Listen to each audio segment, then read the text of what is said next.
Hi everybody, Sandy here with you today with a process video for My Creative Scrapbook using the March limited edition kit. I've spent a couple of hours this morning trying to come up with a composition for my project, and I probably ought to take a picture of it before I take it apart, but I really wanted to use this piece of paper with the outline of the woman on it. And so, I've tried to think about what would, look good with that. And so I decided to use an old photograph of my mom when she was very young.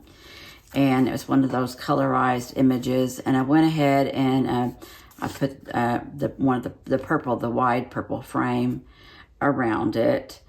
And I've also fussy cut out these two dresses from, I think it's the embellishments, the pack, the ephemera pack.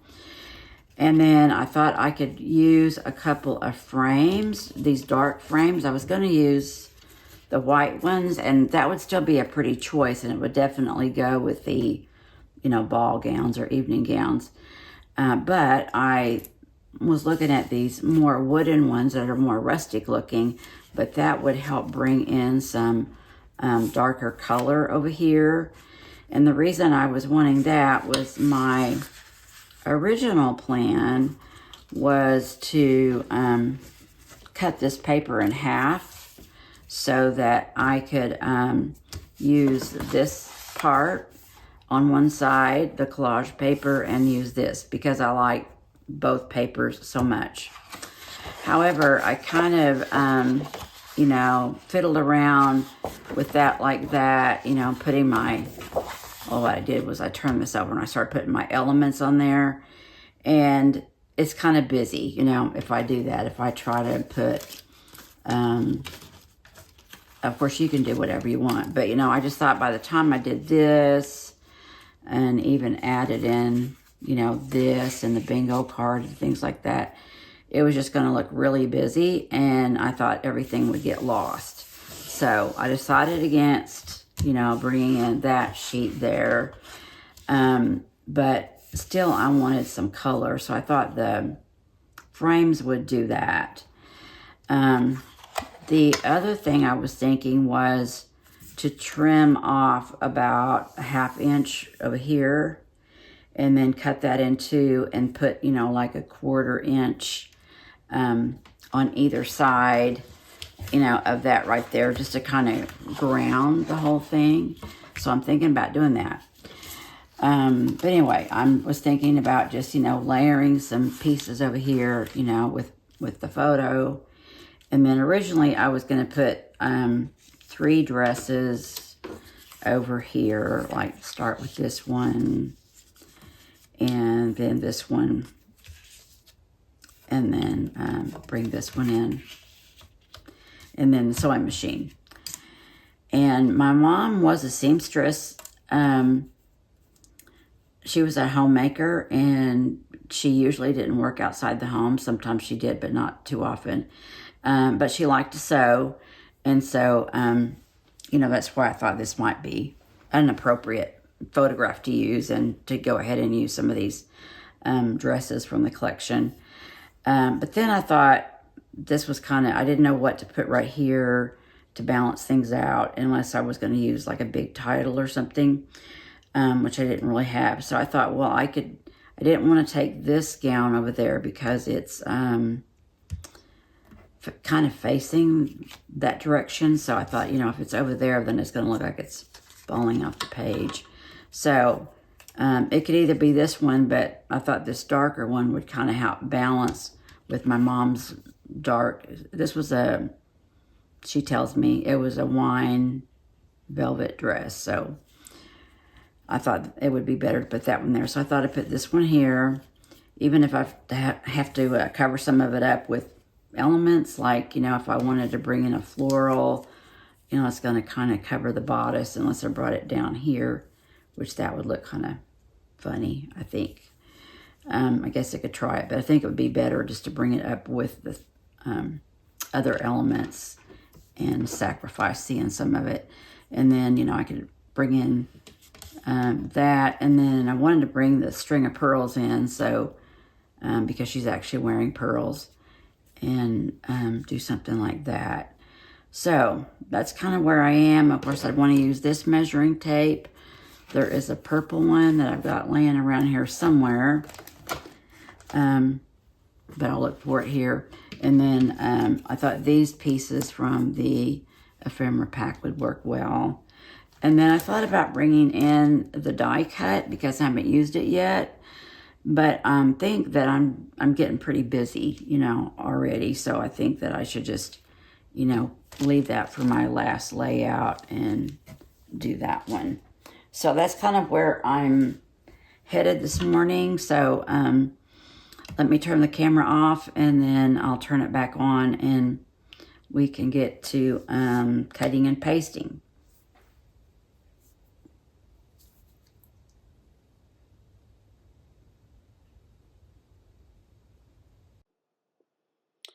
Okay, so speaking of cutting and pasting, you can see that I did trim away some of my,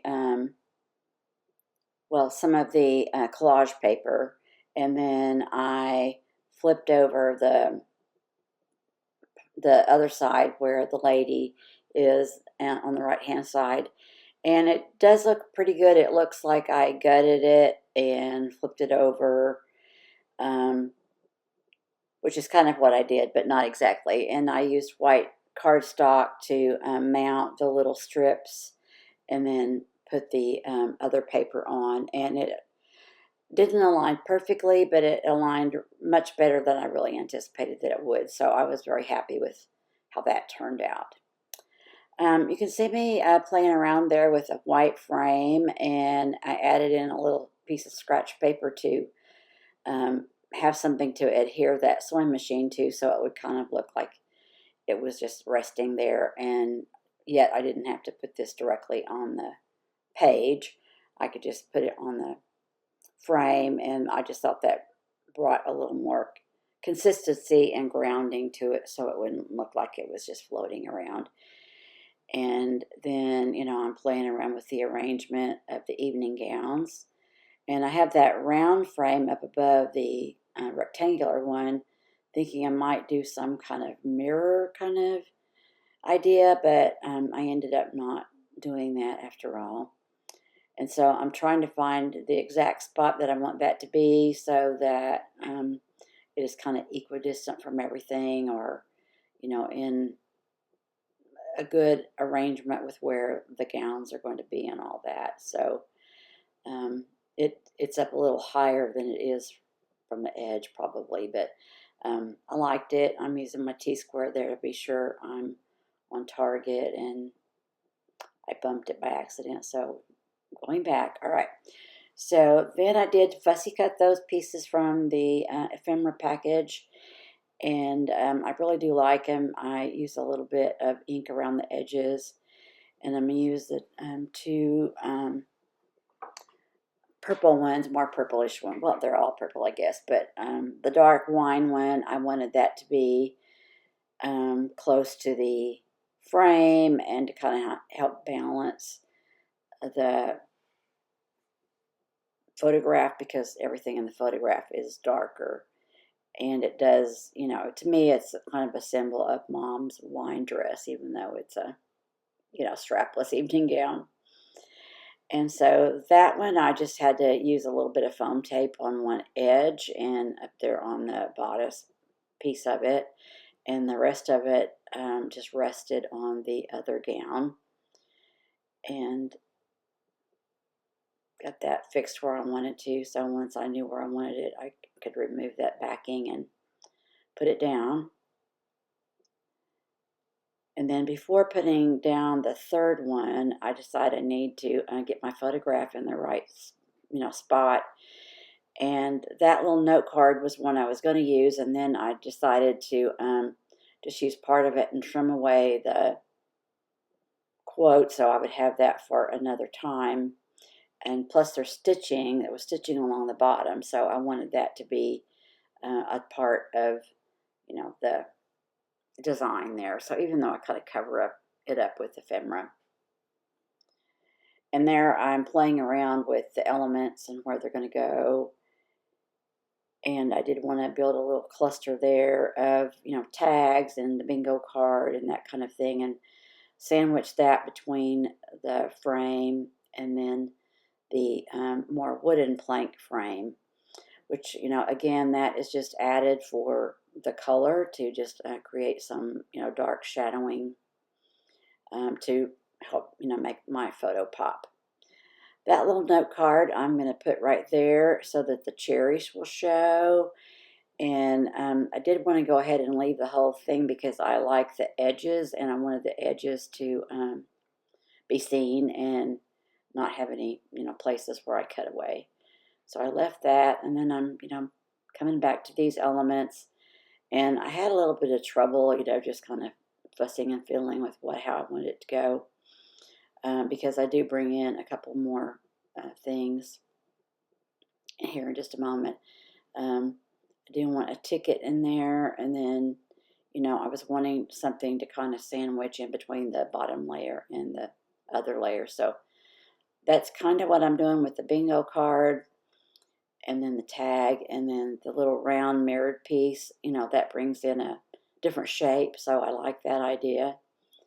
And then I wanted to put the wooden frame ephemera over on the right hand side of my photo as well, but I'm just kind of playing with it here so I can see exactly how far in it can go and still have room to not run into the dresses that are already, adhered to my paper, and then, still leaving room for that third one that's over on the left. So anyway, I think I have that about like I want it, but I do bring in a couple more ephemera bits here in a moment. And I've stepped away to do something. I had a roofer here at the house looking at some warranty work that needs to be done, so I had to step away a few times. So I apologize if things seem a little chopped up. I'm at an angle because every time I got up and sat back down, I just kind of sat in my chair sideways or something, and knowing I was going to have to get up again, and so it kind of made my process video turn out a little crooked, but I think there's enough in frame that you can get the idea. So I'm using my corrugated cardboard there to elevate my photo, and then I'm bringing in that dark purple ticket and the little floral one. Find a home for those and get them adhered, and that just kind of makes it more abundant and helps balance all the elements that are on the lower right hand side of the page. And I'm using my T-square there against the frame in hopes to try to get my photograph, as straight as possible. And then in retrospect, on that third gown, I wish I had brought it all the way, down toward the bottom of the page. I didn't think I was going to cover so much of the bodice as I ended up doing. I mean, I guess I knew I did, but I didn't want my florals to look like the head of the dress. So I thought if I was farther down the dress, it wouldn't look that way. But when I was photographing and then looking back over my process video, I thought, I really should have just brought the dress down all the way toward the bottom of the page, at least a little bit, and then, drew a dark line or something, for the mannequin legs to stand on. But here you can see me adding in my florals and auditioning what's going to go where, and then that little white flower is there to kind of brace my large purple dimensional flower. And then, I bring in some different florals for the right-hand side as well from the laser cuts to see, what's going to look nice there. And I have put in that feather over there on the left-hand side. And now I'm bringing in some more of the white flowers because I'm trying to put something around that large purple one, but I thought that the white florals and then the paper florals might be enough, but then I decide that I need to go ahead and add one more dimensional flower. While I'm thinking about it, I just want to mention that details on how to order a kit are in the description box below. And be sure and like and subscribe if you want more of my content in your feed. That also helps push it out for new viewers if you don't mind taking time to do that. There I'm putting in the little ephemera piece or laser cut piece with the pearls on it, because Mom's wearing pearls in the photograph. I think she was about 16 there, but she looks older, but she's really quite young. And just getting those in place, getting them just so. I want to leave just a little spot to tuck in that measuring tape. And on this layout, it does have a purpose, other than just being an embellishment. It's kind of another, sewing element. And then when I go off camera, I do splatter with some white acrylic paint. I add some pearls. And I also bring in that chair that I was trying to add to one of my other pages. And I thought that was on camera, but I just laid it there. It looked great, and I said, I'm here for it. So I went ahead and put a little foam square on it and just rested it on that tiered purple gown, and it looks great. So you'll see that in the finished project here in just a moment, and also in my close-ups when we get there. So you see me playing around with my dragonflies, and I'm just trying to audition them where to put them. I do end up putting the little dragonfly kind of where a brooch might be on the lady over on the right hand side, and the butterfly I save for my fourth layout. I'm adding some buttons right there, and then I do bring in another dimensional flower before the video stops. But there it is right there. And then I have to add the other white flower there just to give me an odd number.